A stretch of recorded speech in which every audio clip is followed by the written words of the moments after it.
हम सभी की ये शिकायत होती है कि ज़िंदगी में अनेकों आकर्षण में हम बंधे रहते हैं। आकर्षण की वजह से हम बहुत सारी चीज़ें जो हमें करनी चाहिए हम वो नहीं कर पाते और जिसकी वजह से बाद में पछताते हैं। तो ऐसे कौन से काम करके हम अपने इस आकर्षण को ख़त्म कर सकते हैं? एक बहुत अच्छी बुद्ध की कहानी आपको सुनाना चाहूँगी जो शायद आपकी ज़िंदगी में एक बदलाव ला दे कि कैसे आप जिंदगी के अनेकों प्रलोभनों से खुद को बचा सकते हैं यदि आप इस एक बात को समझ जाते हैं। तो ये कहानी है एक मोची की। एक मोची था जो बहुत सारे पुष्पों की खेती भी किया करता था। एक बार की बात है कि गौतम बुद्ध जी मगधराज के गांव में ठहरे थे।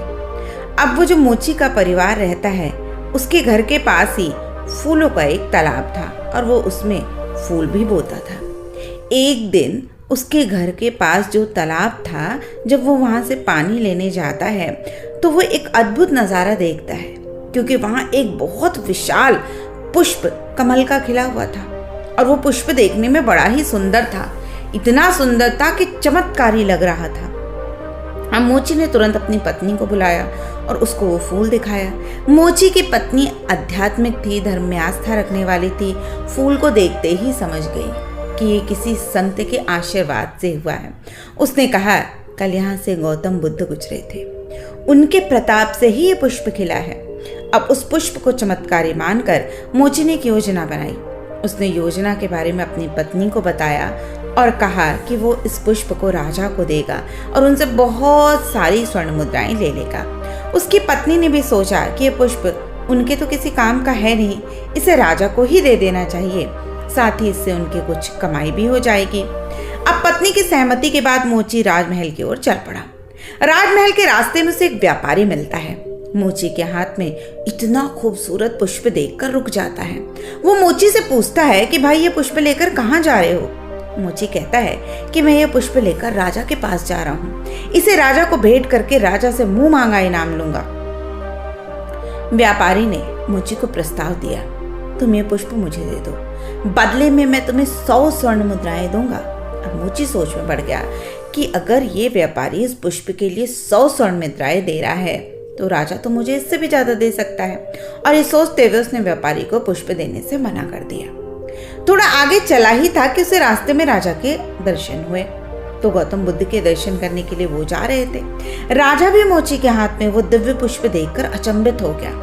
राजा ने मोची को पुष्प के बदले 1000 स्वर्ण मुद्राएं देने को कहा और ये सुनते ही मोची के मन में एक अजीब सी चेतना आई और राजा को वो पुष्प न देकर दौड़ता हुआ सीधे भगवान बुद्ध के पास जा पहुंचा। महात्मा बुद्ध जी मोची को देखकर हैरत में पड़ गए। उन्होंने मोची से पूछा तो मोची ने उन्हें सारी बात बताई और इसके बाद मोची ने वो पुष्प महात्मा गौतम बुद्ध के चरणों में अर्पित कर दिया और उनसे कहा कि पहले तो मेरे मन में पुष्प को देखकर लालच आ गया था, लेकिन अब मैं समझ गया हूँ कि जिसकी छाया पड़ने से एक पुष्प इतना दिव्य हो सकता है, अगर उसकी शरण में मैं चला जाऊं तो शायद मेरा जीवन भी धन्य हो जाएगा। और उसके बाद वो आजीवन महात्मा गौतम बुद्ध का शिष्य बन गया। तो दोस्तों ये कहानी हमें ये भी सिखाती है कि जिंदगी में बहुत सी चीजें हमें अपनी ओर आकर्षित करती हैं, हमें अपने आकर्षण के जाल में फंसाती हैं, जिसकी वजह से हम ऊंचाइयों को नहीं प्राप्त कर पाते। लेकिन यदि आप जिंदगी में सचमुच में ऊंचाइयों को प्राप्त करना चाहते हैं तो अपने लालच में ना फंसकर अपने ज्ञान का प्रयोग करें और जीवन की सही राह की दिशा को ही अपना सर्वोच्च लक्ष्य माने। निश्चित रूप से आप अपनी जिंदगी में सबसे ज्यादा तरक्की कर पाएंगे।